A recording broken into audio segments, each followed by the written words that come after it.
Isang mapagpalang umaga po, mga pinagpalang anak ng Diyos sa hapong ito. Kumusta po kayo? Kumusta po ako? Mabuti din po. Mabuti po tayong lahat sapagkat tayo po ay muli ay nasa tahanan ng ating Panginoon. Niloob niya na ang bawat isa sa atin ay maluwalhating makaparito. Amen? At batid ng Ama na sa ating pagparito, sa ating mga puso't kalooban, maging sa ating mga kaisipan, ay mayroon tayong inilalapit sa Kanya. Amen po ba yun?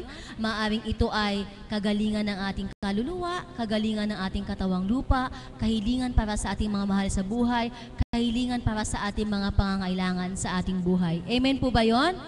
At maaaring personal, very personal po ang ating mga dahilan kung bakit tayo ay pumarito. Subalit, higit po na mapalad ang isang anak ng ating Panginoon kapag sa kanyang pagparito, ang kanyang nasa ay mapaglingkuran, mapapurihan, at mapasalamatan ang ating Panginoon. Ibig sabihin, damayan niya ang ating Panginoon, nakaranas na siya ng kabutihan at kadakilaan ng ating Panginoon at ang dahilan ng kanyang pagparito ay upang purihin at pasalamatan ang ating Panginoon. Amen po ba? Sa ating pagkakaupo, sa ating mga upuan, mayroon tayong kanya-kanyang dahilan. Amen po ba? Kung ano man po yon, ikaw at ang Panginoon lang ang nakababatid. Subalit po, pakiusap doon sa mga first-timer, para po sa mga first-timer na ngayon lang po, kagalakan po ng aming puso na kayo po ay aming makaniig o makasama sa umagang ito. Nawa po ang naramdaman ng bawat isa na matagal lang pumaparito ay maramdaman nyo rin. Nawa ang pagdaloy ng biyaya ng Diyos sa mga nakadama ay maramdaman nyo rin. At para po sa ating mga kapatid na may mga karamdaman, huwag po natin sayangin ang minuto, ang pagkakataon ng ating pagparito. Ang sabi nga po sa isang awitin, minsan lamang ako daraan sa buhay na ito. Ibig sabihin, minsan lamang ang pagkakataon na ibibigay ng Panginoong Diyos sa atin. At sa ating pagkakaupo, wala tayong ibang gagawin kundi bubuksan natin ang ating mga puso. Sa pagbubukas natin ang ating mga puso, maramdaman natin ang mahiwagang pagkilos ng Panginoong Diyos sa ating buhay. Buksan natin ang ating mga tenga upang ating mapakinggan at marinig ang bawat pagbabahagi ng ating mga kapatid. Higit sa lahat, ang pinakamahalaga, ang mensahe ng ating Panginoon sa pamamagitan ng ating minamahal na Apo Conching. Amen po ba? Siyempre po, pag may karamdaman tayo, uneasy tayo, uncomfortable, pero dapat pangibabawi natin yung damdamin natin na dapat ang Diyos ang madama ko, hindi ang karamdaman ko. Normal po sa tao, kapag may masakit, nangihina, nanlalata, nanlalambot, nakakadama ng takot. Subalit, kapag sa Diyos tayo kumapit, anuman ang ating naramdaman, tayo'y kanyang aaliwin, tayo'y kanyang pagagalakin, tayo'y kanyang bibigyan ng pag-asa, tayo'y kanyang bibigyan ng lakas. Amen po ba? Kaya, wag po kayo magpa-distract sa inyong mga nararamdaman. Pagsumikapan po natin na madama natin ang presensya ng ating Panginoon. Bawat nagbabahagi sa harapang ito, ang kanyang ibinabahagi ay ang kabutihan ng Panginoon. Bakit po may sharing portion? Upang sa ating mga baguhan, sa ating naghahanap ng kagalingan, sa ating nagkakaroon ng kagulumihanan na naghahanap ng kapayapaan at kagalakan, sa pamamagitan ng pagbabahagi ng ating kapwa, nawa ang bawat isa sa atin ay makadama. Maging inspirasyon nawa ng bawat isang tagapakinig ang bawat pagbabahagi ng ating mga kapatid. Ibig sabihin, kung walang ginawa ang Diyos sa kanilang buhay, wala silang maibabahagi sa inyo. Kaya lamang sila may lakas ng loob na may bahagi sa inyo ang kabutihan ng Diyos sapagkat naramdaman nila, naranasan nila, at sila ay nakatamasa ng biyayang mula sa Ama. Amen po ba? Palakpakan po natin ang ating Panginoon. Kaya nawa po, walang naiinip dyan, walang natutulog dyan. Pag kumakalam ang sikmura, uneasy na. Kapag inaantok, uneasy na. Kapag dumadali ng antok, hindi na napapakinggan ang mga setang banal. Kaya sayang. Sayang po yung paghahasik ng ating Panginoon na tumatapon lamang sa kawalan. Amen? Subalit kapag naghasik ang ating Panginoon ng mga banal na salita sa katauhan, pamamagitan ng ating mahal na Apo Conching, kapag buong galak nating tinanggap, tayo din po ang makikinabang nito. Amen? Kaya kung nakikita ninyo, madaming naka-uniforme mga alagad, minsan sa kanilang buhay, sila din ay naging katulad ninyo, nakaupo, nakapakinig, naging pasyente, subalit tinanggap nila ang Panginoong Diyos sa kanilang puso, and in return, buong kagalakan nilang pinapupurihan at pinaglilingkuran ang ating Panginoon. Batid ko ang ilan sa inyo, gusto ding maramdaman yon, at ang ilan sa inyo ay nakaranas ng gayon. Kaya kapag nagjo-joyful, makikita mo silang ubod ng sigla. Kapag nagpupuri, andoon yung pagsusumikap lang makasabay sa mga awitin. Makikita mo sa kanilang mga aura, yung mga facial outlook na nag-glow sila, masasaya sila sapagat sumasa kanila ang paghahari ng Diyos.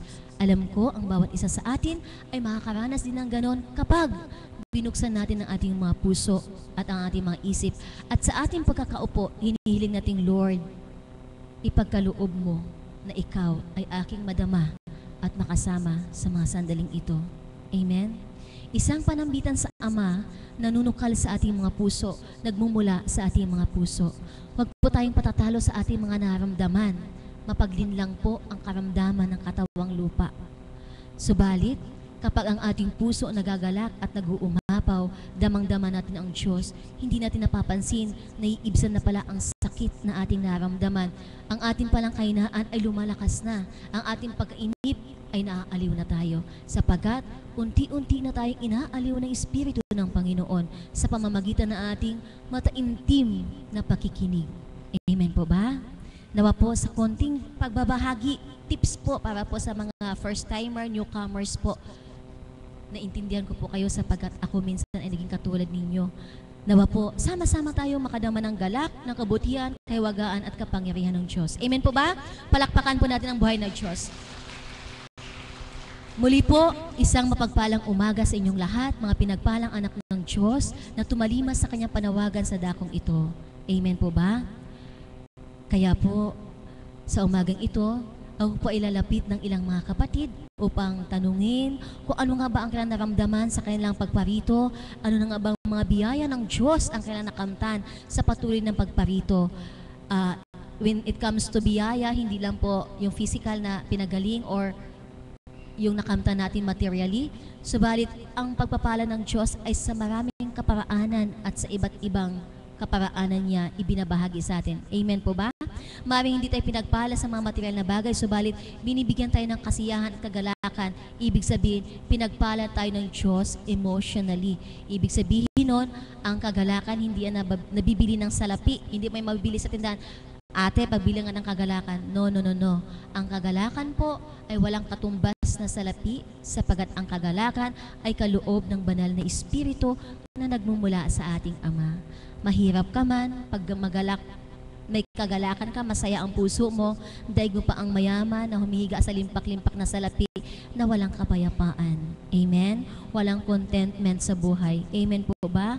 Kaya tayo mga anak na tumatanggap sa Panginoong Diyos, simple ang buhay, payak ang buhay, subalit magaan, masaya, sapagat damang-dama natin na ang Diyos Ama, Anak at Espiritu ay lagi nating kasama. Amen po ba? Kaya upang pasimulan po ang ating pagbabahagi, lalapit po ko sa isang nanay. Ilang days ko na po siyang hindi nakita. Pero first time ko po siyang makita dito, sabi ko, Diyos ko, mabubuhay kaya ito. Subalit, sa kabuti at kadakilaan ng Panginoon, nakita ko po siya ngayon nag-glow. Nawa po hindi niya tatanggihan ng Panginoon at hindi niya ako tatanggihan upang tanungin ko siya. In red, Nanay, kumusta po kayo? Kayo po yung tinutukoy ko. Pwede po ba kayo maanyayahan sa harap? At pwede po bang ibahagi sa amin kung kumusta na po kayo? Ano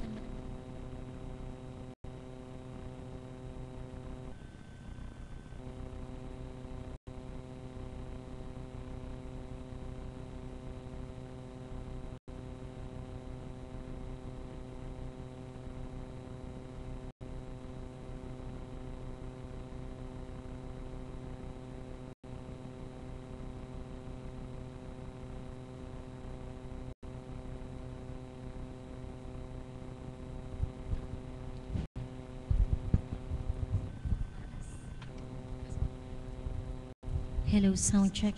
Ayan po si Nanay, hindi ko po siya kilala pero sa mukha po kilala ko siya. Alam ko may ginawa ang Diyos sa kanya at bayaan natin siya magbahagi sa inyo. Salamat po.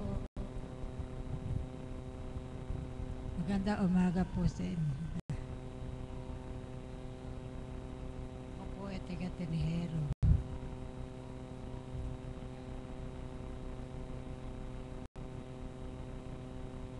Nagkakasakit po ako sa bato.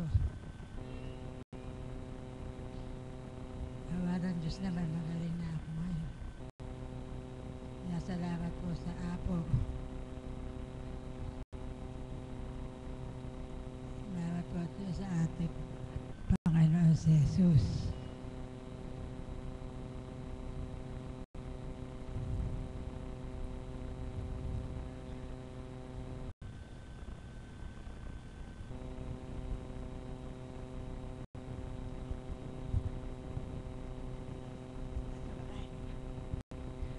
Okay, salamat po nanay.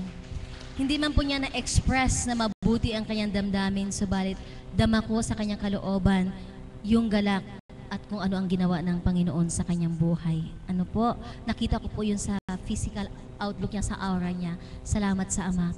Ngayon po, isang tagasunod, kinukonsider ko po siya na isang tagasunod sapagkat lagi siyang pumaparito, bagamat mga lately, ilang days po siya or months na hindi nakaparito.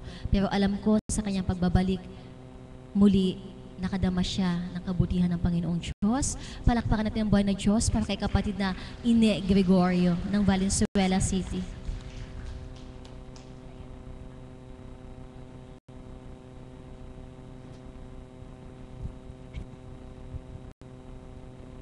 Magandang umaga po sa inyong lahat. Ako po'y nagagalak na nakararating dito. Masaya ang aming pamilya. Dahil po ilang buwan akong hindi nakapunta rito, meron po siguro mga 3 o 2. So hindi ko po napunta rito. Tama-tama po yung aking kumare, nagpunta rito kahapon, niyaya ako. 2 beses ko pong mapangarap ang Divine Mercy na kasama po ang apo. Sabi ko nga ako'y pupunta kaya hindi ako makapunta dahil marami po kasi kaming ginagawa doon sa aming bahay ako po kasama ko po yung 2 kong apo. Sa aking madalas na pagpunta rito, masaya ang aming kalooban at kami po ay nagagalak.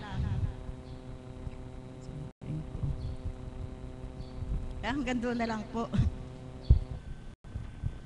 Salamat po. Salamat, Tita Ine. Nabigla siya, wala siyang masabi. Sa dami ng ginawa ng Panginoong Diyos sa kanya, at least may isang kataga na paulit-ulit niyang binibigyan ng diin. Nagagalak siya. Amen? Nagagalak siya nang siya ay akay ng Panginoong Diyos sa dakong ito. At ang kagalakan ng iyon ay hindi lamang sa kanya, kundi buong family niya nalaganapan din ng kagalakan. Amen po ba? Palakpakan natin ang buhay ng Diyos. Ito pong magkakapatid na ito ay, yung mga kapatid niya ay kapwa ko rin po lingkod, kapwa ko alagad. Pero lately ko lang po nalaman na magkakapatid sila. Nais ko po, hindi ko po alam ang pangalan niya, sa mukha po kilala ko siya. Umaattend sila regularly every Wednesday night and Saturday night. Nais ko pong tawagin ang aming kapatid na taga San Roque. Hindi ko po siya kilala ang pangalan, pero mukha po. Kayo po yung tita, hindi ko lang pangalan ninyo, sorry po.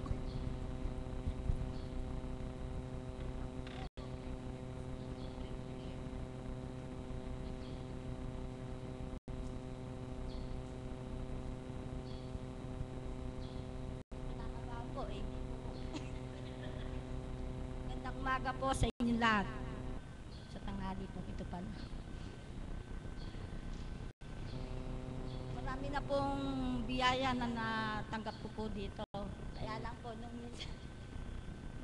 pinagsishare po ako ni kapatid na anak, pero talagang nahihiya po ako, hindi po ako nag-share. Pero ngayon hindi po ako nakatanggi. Kasi po, kaloob nga din po ng Ama na nung po gusto mag-share. Pero ngayon po, nakita niyo po ako malusob. Pero po marami po ako nararamdaman. Kagaya po nito. Ito po, may pagsubok na naman po. Hindi po, yung mata ko po, nagkaroon po ng sign ng katarata. Pero, ang isi-share ko lang po, yung kaganapan nung nagpunta po ako dito ng Isakan. Araw po ng Biyernes nung nandito ako, nagpunta po ako nung umaga. Pero po, nang sumakit po yun, mga pasensya po, nakakabahan talaga ako. Nang magpunta po ako rito, alas 8. Pero nung sumakit po yung mga alauna, pero tiniis ko po yung sakit na yon dahil po naalala ko po bilang tao, Apo Kunching, ay hirap po. Kumbaga pagod.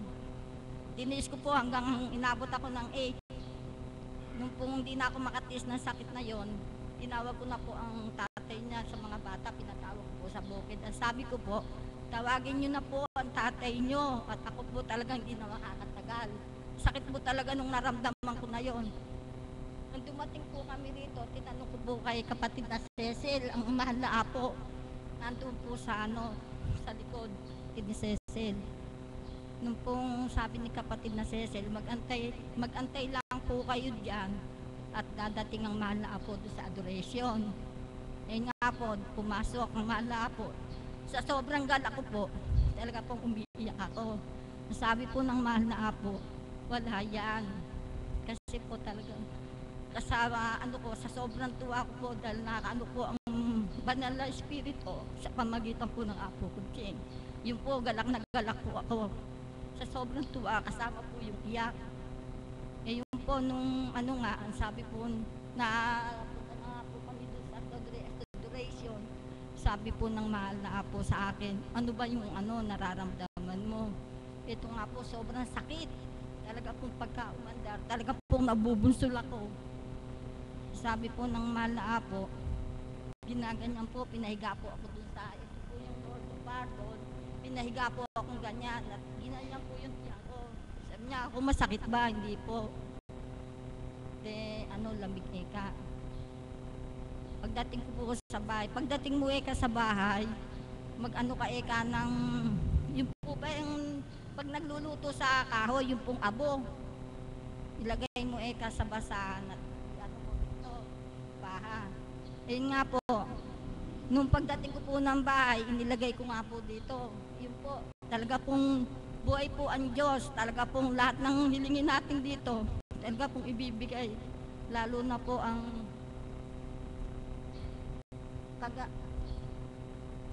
salamat po sa mga alagad at sa mahal na Apo Kunching. Kung di po sa Apo Kunching, ewan ko lang po kung ano ang mangyayari sa ating mga nangangailangan ng tulong. Kaya maraming salamat po sa Apo at sa ating Amang Dakila. Maraming salamat po. Ano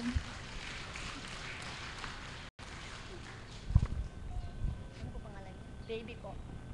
Salamat po, Tita Baby. Kasi po, kilala ko lang sila sa mga mukha. Pero hindi ko alam pangalan nila. Lagi ko silang kausap, giningitian, binebeso-beso. Pero ang tagal na pong panahon ang lumipas, hindi ko po alam ang pangalan nila. Ngayon ko pa lang po nalaman, Tita Baby. Salamat po. Narinig niyo po pagbabahagi niya. Ang sakit ng kanyang sikmura ay pinagaling ng ating Panginoon sa pamamagitan ng pagtapal ng abo. Tama po ba? Yung abo na nanggagaling sa kahoy.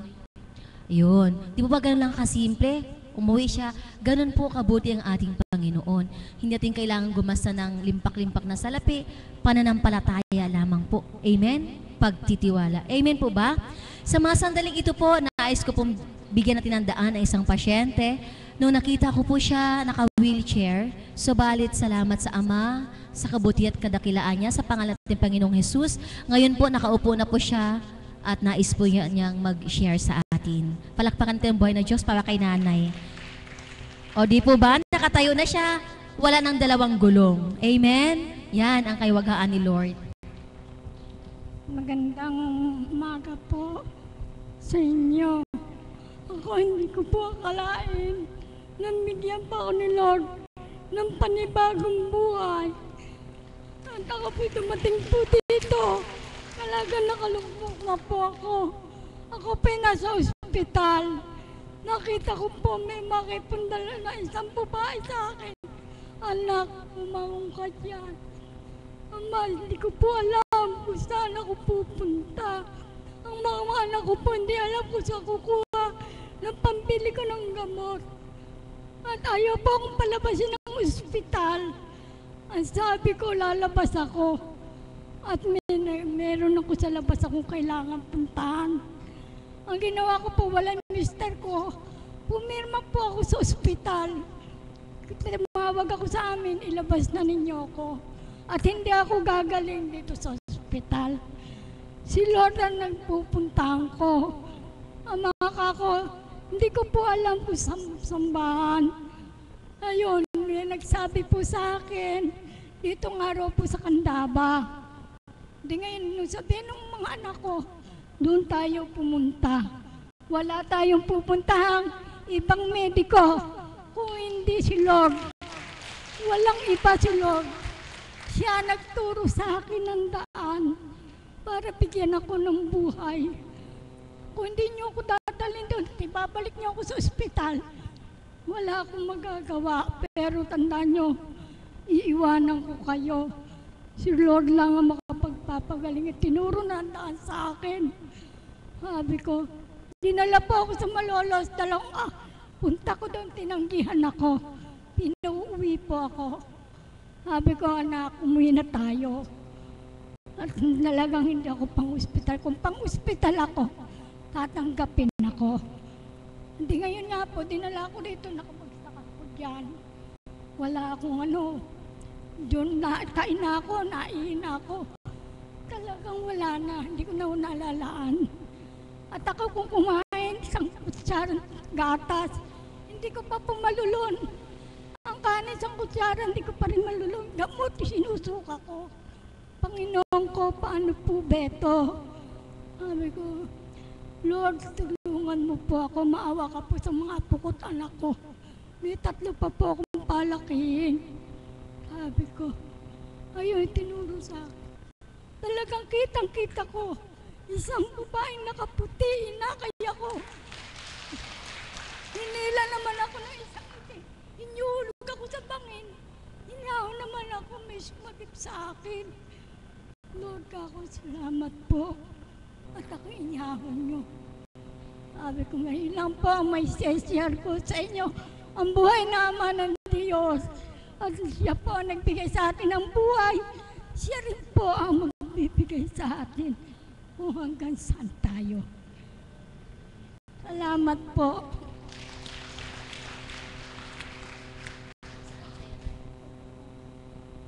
Salamat po, Nanay. Siya po ay taga San Ildefonso. Sa Diyos ang buhay, ang kalakasan, ang kaligtasan, at ang pag-asa.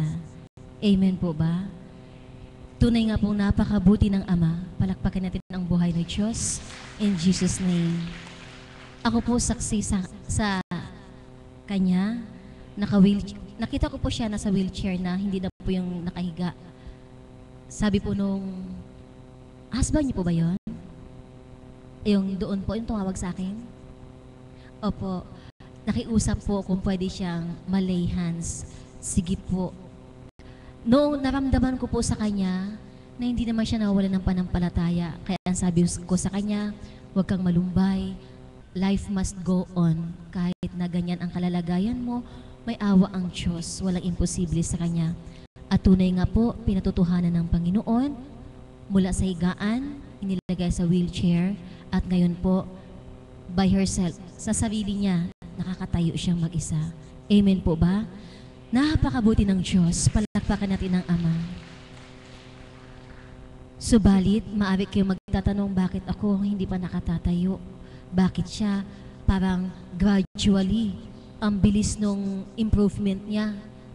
Alam niyo po, mga kapatid, ang susi niyan at ang makasasagot niyan, ang Diyos at ikaw. Kumusta na ba ang pananampalataya mo, pagtitiwala at pananalig sa Diyos?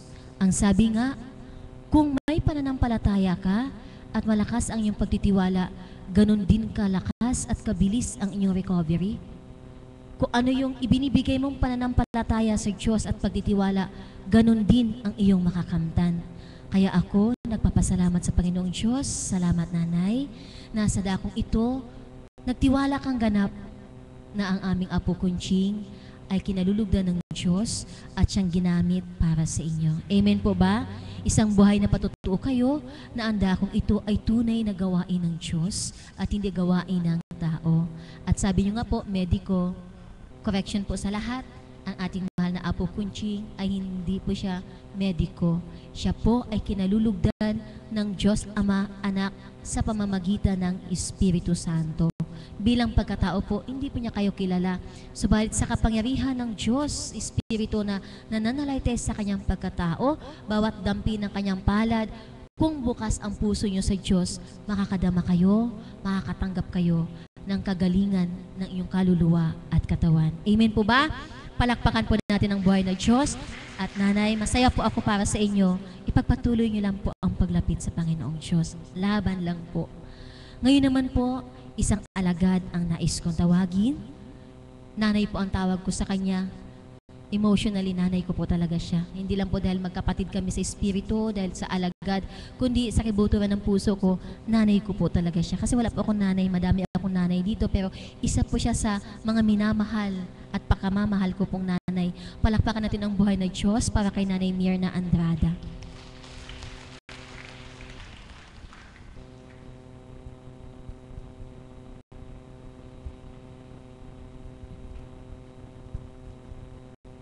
Kapuri-puri ka, Ama.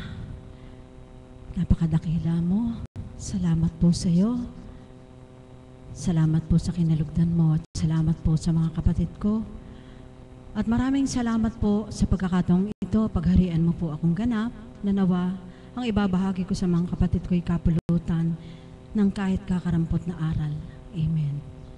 At maraming salamat po at nakaalinsabay ako ng mga mapapalad na kapatid na tinawagan ng Ama sa umagang ito. Kumusta po kayo? Walang hanggang pangungumusta po sa bawat sandali ng buhay, sa bawat iglap ay may maaaring maganap. Amen po ba? Sabalit patuloy na buhay sa atin ay pinahihiram ng ating Ama.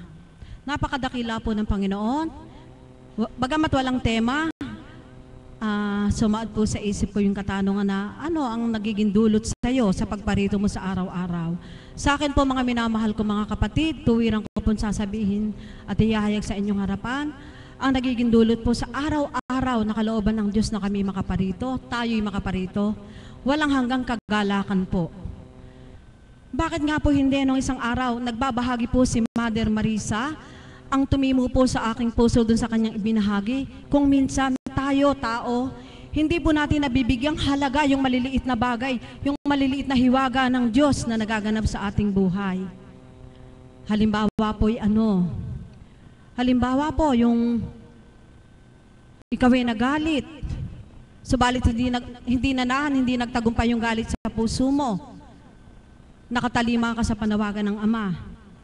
Kasi po, hindi naman nga po yung hiwaga ay masasabi lang natin na napakahiwaga ng Diyos. Nagkapera ako ng marami, napakahiwaga ng Diyos. Gumaling ang bukol ko, napakahiwaga ng Diyos. Inahon ako sa kahirapan, hindi lamang po sa ganon. Di po ba? Amen po ba? Yung pong binabahagi ko, isa ganang sa aking buhay po nangyari. Kumbaga man po, ang paghahayag ay parang nagpipreach. Huwag pong pagkasalahan. Kasi talaga pong ang isang taong tumitindig, kapag nagbahagi ka po, parang pumapaloob po yung pagpapaliwanag. Gandang umaga po, Mother. Kaya po sabi ko, bakit nga hindi makita ng tao yung maliliit na bagay na nangyayaring hiwaga? Hindi yun binibigyan ng halaga, puro lang yung malalaking bagay na higit sa lahat yung pagkakapirahan. Bakit ko po nasabi yung kagaya ko po? Sa totoo lang po, itong araw na ito bago po ako pumunta dito sa Dambana, yung pong pagdalisay sa araw-araw kaakibat po sa buhay Halimbawa po yung po bang nagdudumali ka, galak na galak ang puso mo, puspos ka na espiritu, natapos mo yung gampanan mo. Kasi pag hiniling mo sa Ama na magampanan ko po lahat yung partisyon bilang tao para po makatugon ako sa panawagan mo. Kung kailan po yung mayayari ka na, matatapos ka na at saka ka po gagaya ka na alis. Doon po sisingit yung sinasabing pagsubok na pagdalisay. Amen po ba? Nagaganap din po ba sa inyo? Kung minsan po, maaaring sa kaparaanan po ginamit yung apo mo, ginamit yung anak mo, ginamit yung kapatid mo, kabiyak ng puso mo. Para po bang pag hindi ka nagtibay, dun sa hiwaga ng Diyos na nababalot sa katauhan mo huwag na ngang makaalis. Hindi po ba? Bukas na lang. Kasi ayokong maglingkod sa Ama na madumi puso ko. Pero mga kapatid, napakabuti po ng Panginoon. Kanina pa lang po pagdating ko, doon sa pinto na yon, pag alam ko pong ako'y bat-bat ng karumihan, tinataas ko po muna yung aking kamay. Ibig sabihin, pag hinakbang ko na yung paa ko, pinahintulutan Ama makapasok sa pintuan, ibig sabihin, karapat-dapat na po akong pumasok. Iyon po'y maliit na hiwaga. Galit na galit ang puso mo. Pero alam ko po, dama ko sa puso ko na kahit nagsasalita ako, na nangangaral ako doon sa aking mga alaga, wala naman po sa puso ko, kundi parang bilang pagtutuwid. Pero po sa dating buhay, sa dating pagkatao ko, kung yun ay pananahani ko sa puso kung ako'y galit at ayoko nang umalis at mahihiga na lang ako, sino po ang sumaakin? Di po ba ang kalaban? Pero po doon sa kaukulan na naramdaman ko na habang ginagalit ako, lalo akong nagdudumali. Lalo akong nagpupumiglas na kailangan makarating tayo sa oras doon sa gampanan. Medyo nalumbay po ako dahil nahuli na naman po kami ng kalahating awitin ng choir. Kaya po mga kapatid, napakarami pong naidudulot sa ating katauhan sa bawat araw ng pagparito natin. Hindi po lingid sa iba, doon po sa mga datihan na, hindi ko na po iuuleras lahat. Una po naging dulot sa akin ng pananalig ko sa buhay na Diyos, yung pagbibigay niya ng kagalingan sa karamdaman ko, pero higit po sa lahat, yung pagbibigay kagalingan niya sa kaluluwa ko, na sa isang iglap pinababatid sa akin ng banal na Espiritu kung ako'y nagkasala, kung ako'y nagkakasala, kung ako'y nagkakamali. At higit sa lahat, patuloy niyang dinadatal sa damdamin ko yung maglinis ng damdamin. Lalo na po pag nandito sa loob ng dakong banal na ito. At higit po sa lahat, yung hiwagang pananabik ng puso ko, yung hiwagang nagdudulot sa akin ng kabusugan, yung maupo na sa isang tabi at panabikan na yung pagluwal ng mahal na apong kinalugdan, na walang sawang araw-araw tumutupad, tumatalima sa paghahain ng banal na aral mula sa Diyos. Sa araw-araw na pagtawag niya ng mga kapatid na may kalakasan ng kalooban na maghayag ng hiwaga ng Diyos. Na kung nanamnamin mo pong mabuti yung bawat nilang ipinapahayag, maaaring yung kaukulang ibabahagi nila sa pagkakalugmok mo, siya pong magbangon sa iyo. Amen po ba? Kaya po ako, kahit po ako naturingang alagad, ito po'y katotohanan, sa maniwala po sa hindi, maging tagasunod po ang umaakyat po sa taas. Nakikinig po akong mataman. Kagaya po nung isang araw, si kapatid na Lito, umakyat po, 2 beses po siya tinawagan dito ng banal na Espiritu sa kalooban ng Ama. Bakit po napakagiting ng kanyang paghahayag na inaamin niya yung katotohanan na bilang isang anak ng Diyos at tao, pinanghihinaan minsan. Subalit doon sa panghihinaan niya na yun yung hiwaga na nabalot sa katauhan niya. Kaya muling ipinadama ng Diyos na ako'y nagkulang, ako'y kailangang magbalik loob. Yun po yung mga hiwaga na nakakamta ng bawat isa sa atin sa pagparito. Ganon din po ako. Sa bawat araw nararamdaman ko po. Hindi po dahil lang nakaraos na naman ako sa maghapon, nakakain, wala na akong sakit, wala na akong karamdaman. Hindi po. Para po sa akin, ang bawat araw. Sa totoo po, pag sa bawat atas ng Diyos, at mayroon po akong 1 o 2 hindi nagampanan, lumbay po ang puso ko. Marami pong bagay kasi yung mga pag-aatas ng Panginoon, hindi lang po yung pakikinig o kami pong mga alagad may kanya-kanya pong iniatas sa amin ang Panginoon. Na kapag natatalima po namin, puspus po kami ng kagalakan. Maging kayo po. Amen po ba, Mother? Salamat po. At ganoon din po kayong tagasunod. Daman-dama po namin kayo, mga pasyente. Bagamat, siyempre po, pag di pa po nabubuksan, hindi po lahat isa ang pandama. Amen po ba? Pero po pagka naramdaman na po natin, na talagang yung nababalot sa katauhan natin yung paghahari ng Diyos. Pag nararamdaman po natin sa puso may pag-ibig, ibig sabihin, nagiging templo po ng banal na Espiritu yung puso natin. Kasi ando po yung damdaming pagsisisi sa pagkakasala, nando po yung damdaming gusto mo maging matupad mo yung kalooban ng Diyos. Marami pong bagay. Kaya ilan po yun mga kapatid. Di ko na po pakakahabaan sapagkat batid ko pong niloob lang ng Ama. Ngunit higit na maraming nasa ng Ama'y tawagin po sa inyo. Kaya po, ang maiiwan ko lang po sa inyong kapahayagan na pinakamainam, sa bawat po titindig sa harapan, maging tagasunod, maging pasyente, o maging mga alagad, huwag pong pagkasalahan yung mga alagad na sa tuwin ay tumitindig sa harapan, sapagkat kalooban po ng Ama yun. Hindi po sila tatawagin kung hindi po kalooban ng Ama. Para din po yun sa ating lahat. At higit po sa lahat, pagka po ipinangangaral ng mabuting balita ng Panginoon, huwag pong masayang. Kaya po sa tuwina, mayroon din po isang alagad na tinatawag, pinatatayo po at sinasabing bawal matulog. Pag po inaantok tayo, hilingin po natin sa Ama na gisingin ng diwa natin. Kasi ako po, minsan nangyayari sa akin yung sa kapagalan ng katawan. Opo, hindi po nakakahiya yun. Antok na antok po ako, pero po pag hiniling po natin sa Ama, gigisingin po tayo.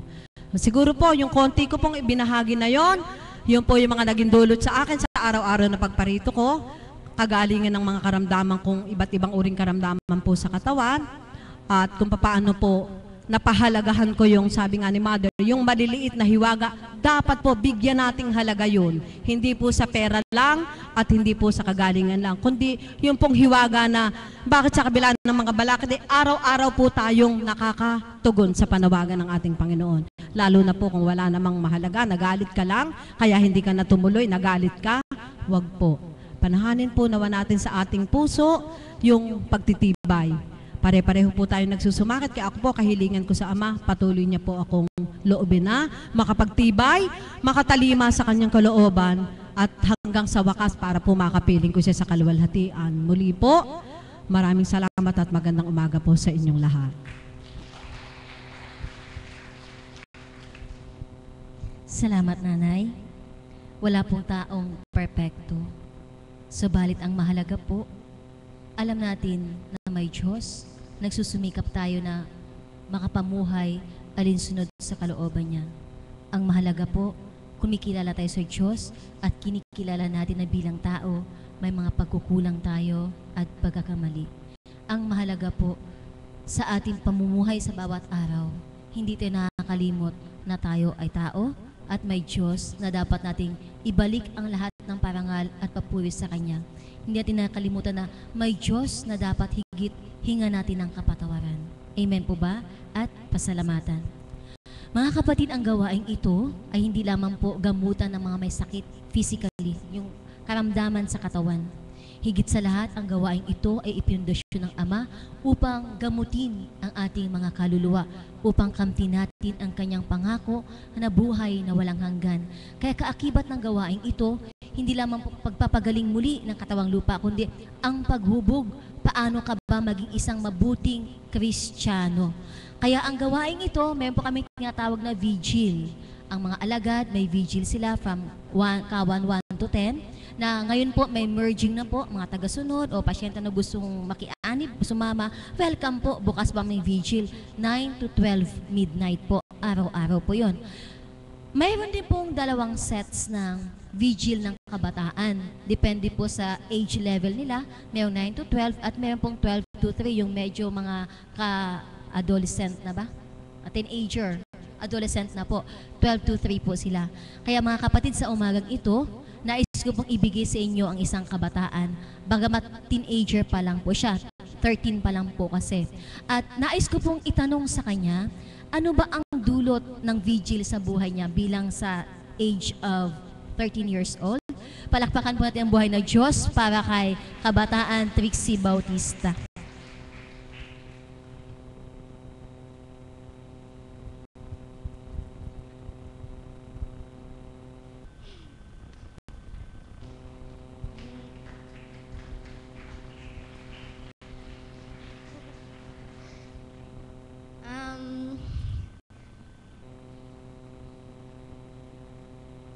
May share ko lang po sa inyo kung ano po yung nagiging dulot po sa amin ng pagbibigil po namin.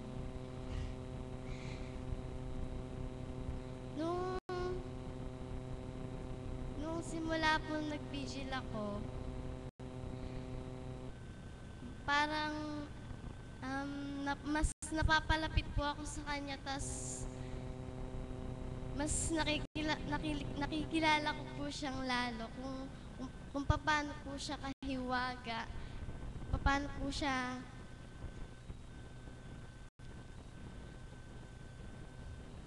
tunay na dakila.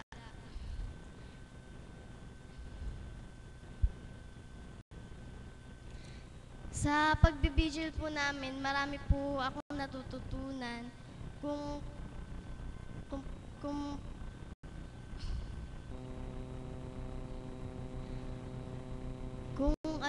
kung anong hiwaga po yung pinakikita niya sa atin.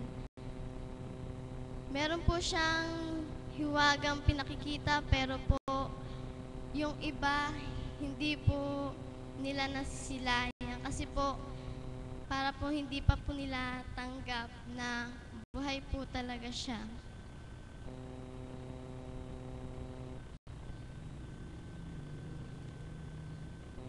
Sa pagbibigil po namin, nararamdaman ko po na mas napapabuti po ako.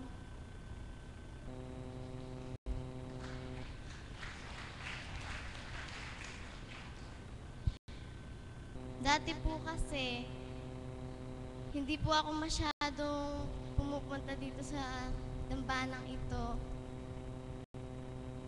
Ang gusto ko lang po dati,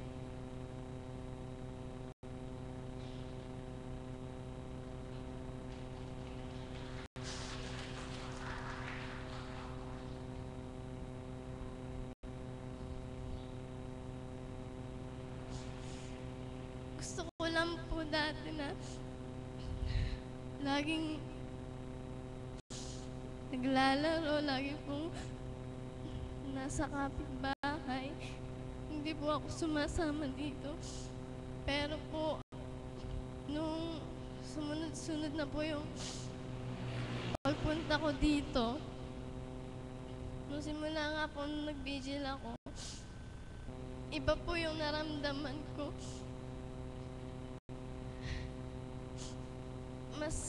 Mas nakilala ko po siya ng lubusan.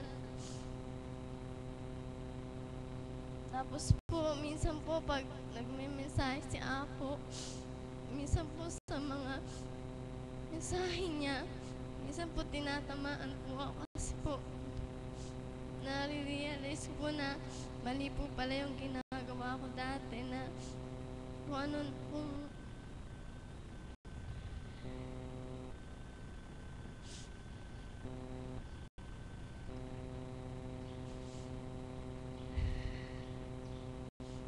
pero po ngayon, gusto ko pong laging pumupunta dito. Tapos po pag vigil po namin, lagi po akong excited. Ganun po. Yun lang po. Salamat po.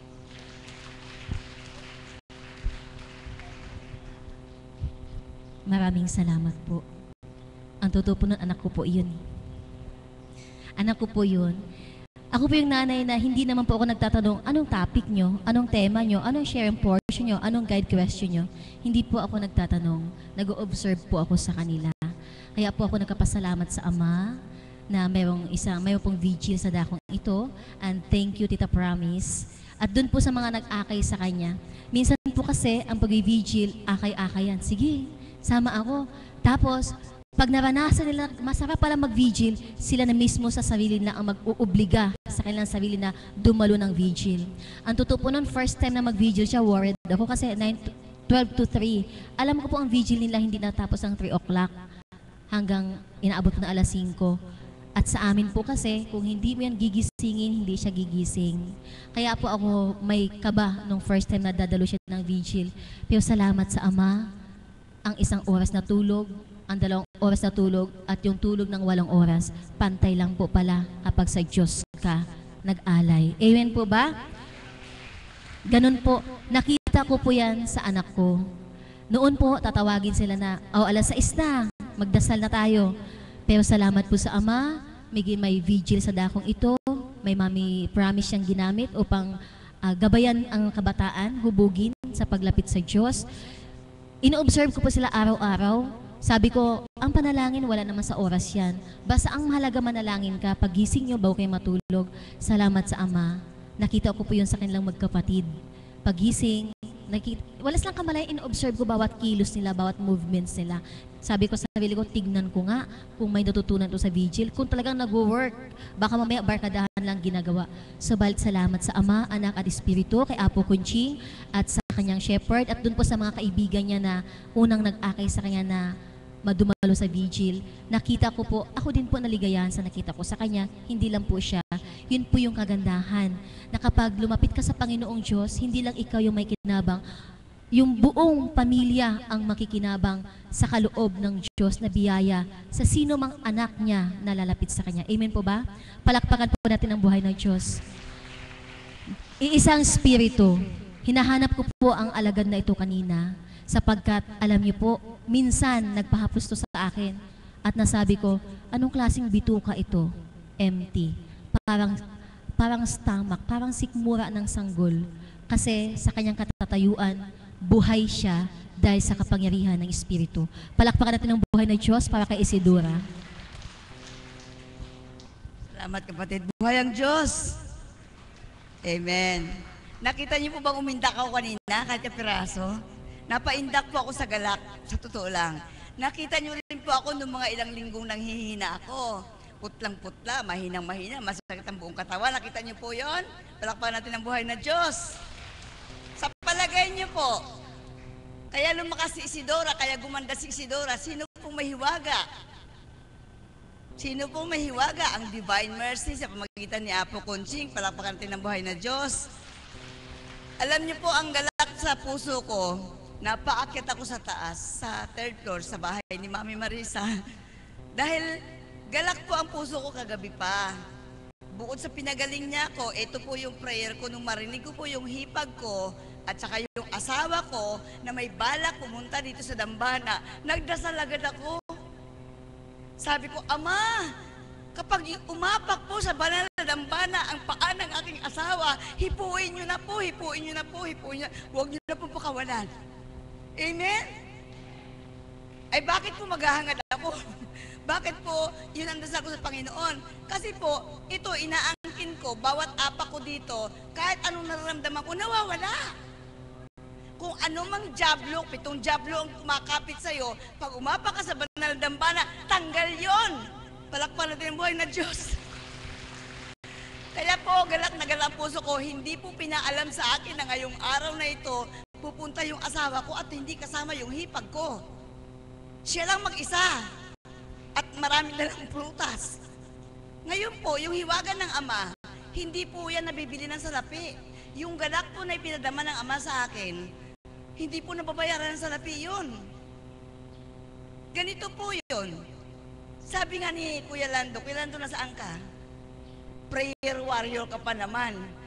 Sabi mo, prayer warrior ako, hindi ko madal. Wala akong kapangyarihan para tangayin ko yung isang taong matigas ang ulo o matigas ang puso. Amen po ba? Pero sa kapangyarihan ng divine mercy, ang lahat mapapalambot niya. Amen po ba? Palakpan natin ang buhay na Diyos. Galak na galak ang puso ko, hindi lang yung pinagaling ako, pinalakas ako. Marami pong nagmamahal sa akin. Nakita niyo po yon. Tituladong tao, nagiging driver ko pa uwi. Salamat, Brad Luis. Palakpakan natin ang buhay na Diyos. Ang lahat po ng kaginhawahan, pinaparamdam ng Panginoon sa akin. Bakit ako mag-aalinlangan na ang leukemia ko ay going to 13 years na? 3 doktor nagsasabi sa akin na you better pray, Isidora, because you're dying. Bakit po hanggang ngayon buhay pa ako? Amen po ba? Kahit po pinaka-espesyalista yung doktor nyo, kahit pinakamamahalin yung ospital nyo, kapag kinuha na kayo ng Ama, wala na kayong itatanggi pa. Siguraduhin nyo lang po na siya ang kumuha sa inyo. Amen po ba? Ito po yung prayer ko kagabi, kaya galak ang puso ko. Bakit heard ka agad? Bakit inilihim nung asawa ko na pupunta pala siya sa dambana? Nag-usap kami mga bandang 9:30. Sabi niya, saan ba ako papasok doon? Kaliwa o kanan? Sabi ko, kahit kaliwa kanan doon, hindi ka papapasukin. Bawal doon. Sabi ko, bawal doon kung hindi ka magpapagamot. Sabi niya, bukas na lang, hindi ako pupunta ngayon. Di pasok ko sa loob ng kwarto ko, Diyos Ama, Diyos Anak, Diyos Espiritu Santo, sakali mang umapak ngayon ang pangapaan ng asawa ko, hipuin niyo na po, huwag niyo na po bibitawan. Amen? Pagdating ko po, sumakay ako ng tricycle, ako lang mag-isa. Sabi nung asawa ni Mama Mary, kapatid, hinatid ka pa ng asawa mo? Bakit ngayon ka lang? Bakit po nakita niyo yung asawa ko? Nakita ko ika kanina pa. Purihin ang Diyos. Buhay siya. Ngayon po, sa galak ko po, diretso ako doon sa taas. May pinapalakas po ako na pasyente dito. Sekretarya po yun ng asawa ko. na taga Cavite, si Chichit, na nag-testimony kahapon, yung malaki ang tiyan.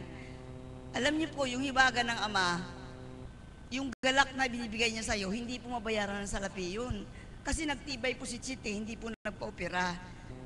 Tayo man po, kung pagtitibayin natin ang sarili natin, talaga naman ang dakilang manggamot si Jesus. Wala nang iba, ang banal na Espiritu.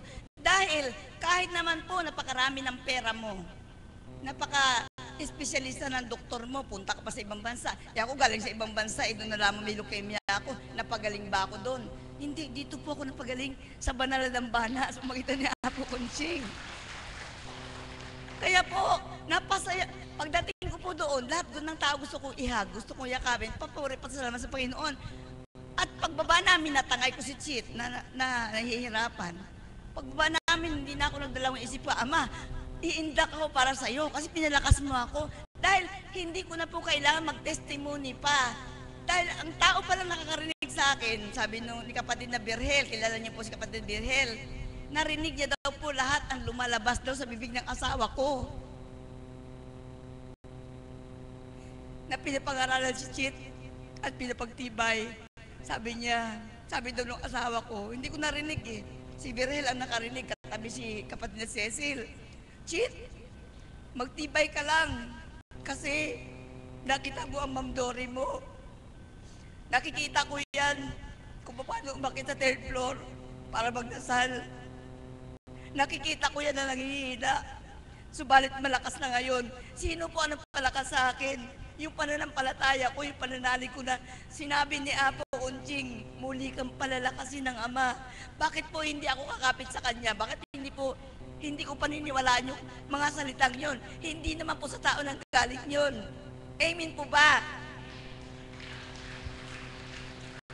Kaya po yung tip ko sa inyo, pinakamaiksing tip lang. Lahat ng lumalabas sa bibig ni Apo Conching, kay pabulong, kay pasigaw, ang kininyo, galing yun sa banal na Espiritu. Hindi matawaran ang kasiyahan at kagalakan ko ngayon.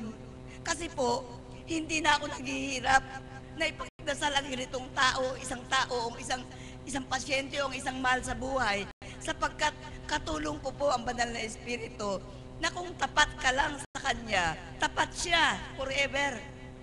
Huwag po kayong masira o huwag kayong maniwala doon sa mga bibig na ginagamit ng dyablo, na ginagamit ng kalaban para siraan ang gawain ng kabanalan, ang gawain ng banal na Espiritu. Ano po ang gawain ng banal na Espiritu? Para salain tayo, para pagalingin ang ating mga kaluluwa. Susunod po yung ating katawan lupa. Amen po ba? Sino po ang nakakita sa kay Isidora na mahinang-mahina at maputlang-maputla? Sino po ba nakakita sa akin dito na kahit nanghihina ako, namumutla ako, in pain ang buong katawan ko, nandito pa rin ako? Nakita niyo po ba ako? Palapan natin ang buhay na Diyos. Ngayon po, tatanungin ko po kayo, sino naman ang nakakita sa akin na kanina sumayaw na ako? Umindak na ako? Ilang piraso nakakita sa akin, hindi niyo ako nakita. Palapan natin ang buhay. Ibig sabihin, yung nagtaas lang ng kamay, nakakita sa akin na sumayaw ako? Yung nakakita lang sa akin, yung mga ilang pirasong tumaas lang? Kayong mga hindi nagtaas, hindi niyo ako nakita? Ay, mga bulag kayo. Ang nagpasayaw po sa akin, yung biyaya ng banal na Espiritu, hindi po ako. Dahil takot akong matumba, takot akong mahilo, takot akong ma-slide o maano. Subalit ang banal, ang galak na binigay sa akin ng banal na Espiritu, yun po nagpasayaw sa akin. Kaya po, kapag tumugtog po yung ating organista, yung alagad, nakita nyo joyful song. Bakit kayo nagjo-joyful? Sige nga, para saan yung joyful song na yon? Para kanino? Di ba sa Ama, sa Divine Mercy? Hindi tayo nagjo-joyful song o umindak-indak na para sa sarili natin. Baka akala nyo na nasa gym kayo, nag-exercise kayo. Nagpupuri at nagpapasalamat tayo sa Panginoon na tayo buhay pa. Amen po ba? At bakit tayo nabubuhay pa? Dahil sa awa at habag, sa biyaya, sa kagandahan loob ng Panginoon. Amen po ba?